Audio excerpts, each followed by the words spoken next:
texto. Amós 2:11. Um sinal da graça, da benevolência de Deus para com o seu povo, o povo da aliança. Um sinal. Qual é? Dentre os vossos filhos suscitei profetas, e dentre os vossos jovens, nazireus.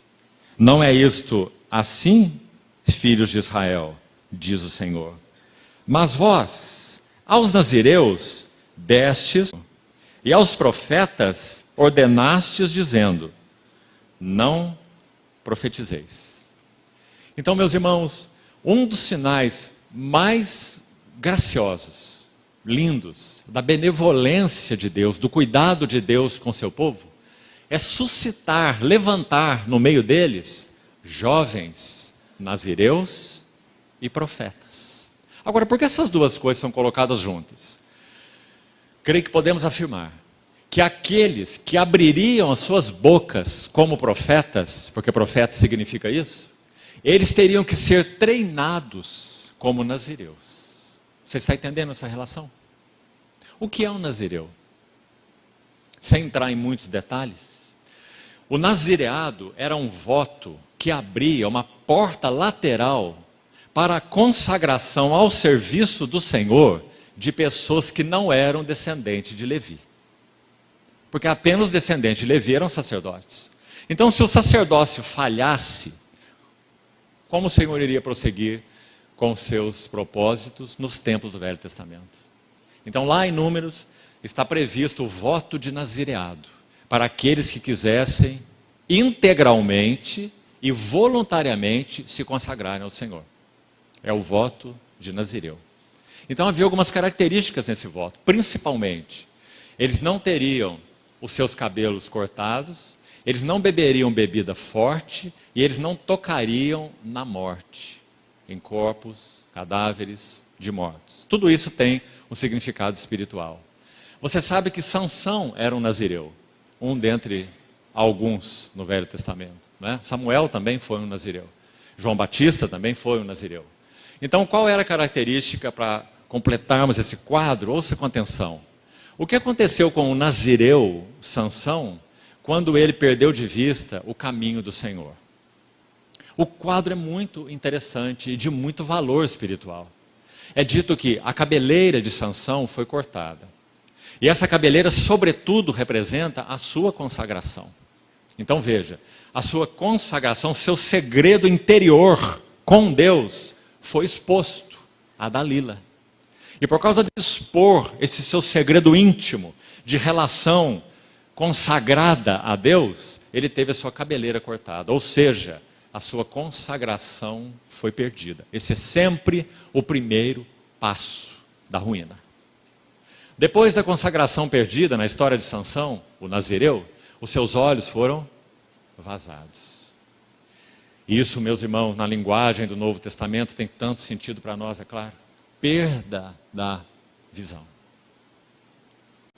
Perda da consagração sempre vai implicar em perda da visão espiritual. Mas tem mais um elemento. É dito que Sansão foi atado com cadeias, amarrado a um moinho, e ele virava um moinho no cárcere, fazendo um trabalho que era de animais, moendo grãos. Ou seja, ele rodava em círculos, fazendo um trabalho bestial, podemos assim dizer, não é?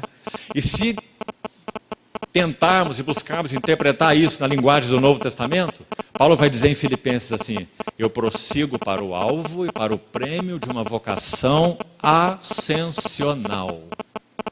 Ascensional. Uma soberana vocação de Deus em Cristo Jesus. Mas agora nós temos um nazireu com a consagração quebrada, com sua visão nublada, olhos vazados, girando em círculos, podemos assim dizer, mas não acende. Uma vida sem propósito, porque a sua consagração foi perdida. Então esse verso de Amós é tão significativo, meus queridos irmãos. O que Deus busca hoje, antes que o nosso Senhor Jesus venha entre os jovens? A pergunta está respondida aí, não está? O Senhor busca entre os jovens nazireus, aqueles que se consagrem ao Senhor. Quando os jovens ouvem a palavra consagração, por um lado, há um certo temor nos seus corações. Porque eles pensam assim: se eu me consagrar ao Senhor, Ele vai começar a retirar da minha vida tudo que para mim é tão deleitável. Mas eles não percebem que o Senhor mesmo é aquele que se coloca no lugar de tudo que Ele extrai de nossas vidas. E tudo que Ele extrai de nossas vidas, Ele o extrai porque Ele conhece a corrupção dos nossos corações. Ele sabe que se nós nos entregarmos a elas, as nossas vidas serão perdidas. O rumo será perdido. Então, meus irmãos, esse é um primeiro ponto, mas tem mais uma coisa. Tudo aquilo que o Senhor toca em nossas vidas, Ele toca de maneira transformadora. Não é exatamente para retirá-las. Exemplo, talvez o mais contundente, Abraão e Isaque. Quando Abraão recebe Isaque, nós podemos dizer que ele se torna pai e vovô no mesmo dia. Porque ele tinha 100 anos. E aquela preciosidade chamada Isaque, o dom de Deus, agora nasceu. E ele imediatamente, podemos dizer, abraça Isaque e leva para sua tenda. Não é? E caminha um certo tempo com Isaque. Até que chega o momento que ele tem que ouvir do Senhor. Vai a um dos montes que eu te mostrarei. E oferece-me o teu filho. O teu único filho. Embora ele já tivesse Ismael, veja que Isaque é chamado de o único filho. Porque é Isaque que é segundo a promessa, e não Ismael. Então oferece-me Isaque, o teu único filho, a quem amas, sobre um dos montes que eu te mostrarei. Meus irmãos, agora Abraão tem que tirar da tenda aquilo que é o dom precioso de Deus a ele. Sabe por que isso fala muito ao nosso coração? Porque nós recolhemos em nossa tenda, em grande parte, aquilo que não é o dom precioso de Deus para nós. São coisas que Ele nos dá porque Ele é galardoador dos que o buscam. O bem-estar em diversas áreas, não é? Uma coisa aqui, uma outra ali. Ele é galardoador daqueles que o buscam. E nós vamos colocando essas coisas para dentro da tenda. Com Abraão foi muito mais. Com Abraão ele recebeu o dom, com D maiúsculo. Em ti serão benditas todas as famílias da terra. Através de um descendente que eu te darei. Os irmãos verem o peso do que isso significa. Então, quando esse menino nasce, esse menino é tudo. Nele serão benditas todas as famílias da terra. Então, Abraão toma o dom de Deus e coloca na sua tenda. Mas, mesmo sendo um dom precioso de Deus, ele precisa passar pelo altar. Para que a vida de Abraão não esteja ligada à dádiva de Deus, mas sim ligado ao Deus que fez a dádiva. Então, quando sobem os dois ao monte, nós temos uma figura maravilhosa. Quando sobem os dois ao monte, nós sabemos que Abraão confia nas promessas de Deus. Sim, ele confia, já é o quarto altar na sua história com o Senhor. Já é a última visita do Senhor a Abraão. Então sim, ele confia nas promessas de Deus. Por isso ele vai. Mas irmãos, quando os dois descem, Abraão aqui é diferente. Porque agora ele não confia nas promessas de Deus. Agora ele confia no Deus que fez as promessas. E isso faz toda a diferença na vida de Abraão. E quanto a nós? Em que temos confiado? Mesmo em termos espirituais. Sabe, irmãos, me lembro de um velho irmão, ancião. Foi muito usado pelo Senhor e muitos aqui o conheceram. Não vou citar o nome propositalmente. Hoje ele já está com o Senhor. Certa vez ele estava numa reunião com líderes, pastores e outros irmãos, líderes espirituais. Ele fez uma pergunta assim: quantos de vocês se realizam no seu ministério? Aí alguns não levantaram a mão, porque estavam lá entristecidos de alguma maneira com o seu serviço, com o seu ministério, com o exercício do seu ministério, mas muitos levantaram a mão, a maioria. E a pergunta foi: quantos de vocês se realizam nos seus ministérios? Então foi muito ousada Foi muito ousado o que esse irmão disse para todos esses que levantaram as mãos. Ele disse assim: tenho muita pena de vocês, porque nós não nos realizamos em ministério. Nós só nos realizamos em Deus mesmo. Então, meus irmãos, essa foi a história de Abraão com o Senhor.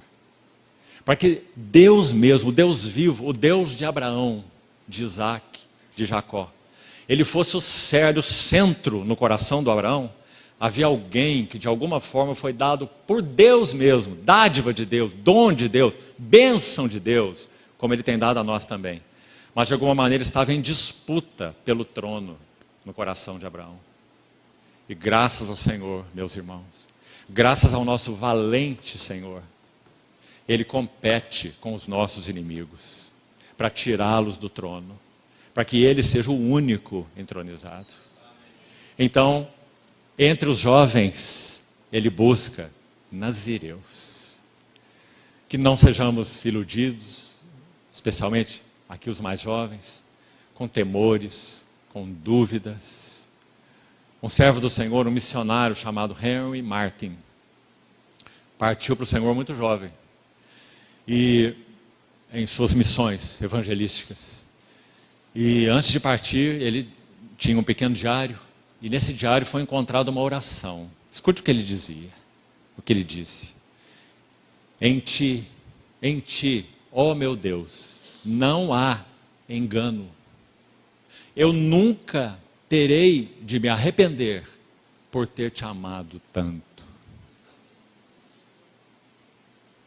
Nunca terei de me arrepender. Isso é consagração. Então, dentre os jovens, suscitarei nazireus. Ou no caso de Amós, suscitei. O Senhor está mostrando o quanto Ele usou de benevolência para com o povo. E, dentre os teus filhos, aí já está se referindo a adultos, nessa palavra, profetas. Então você vê uma relação muito, muito linda aí, irmãos amados.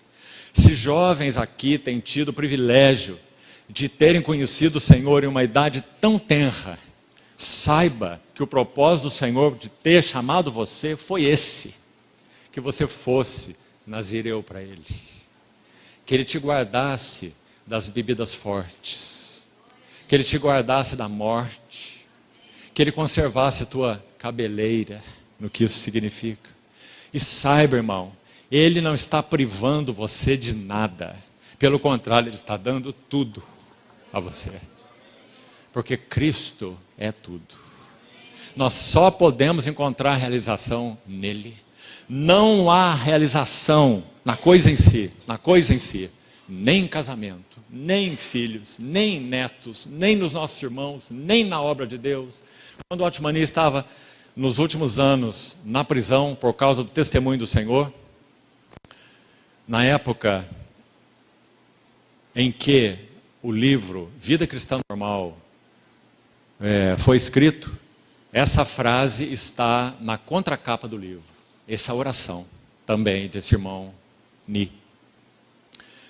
E já há muitos anos, ficou 20 anos naquela prisão, e já no final da sua vida, ele orou e escreveu assim: ó Senhor, eu passaria tudo o que estou passando de novo, mas não por causa da igreja, nem por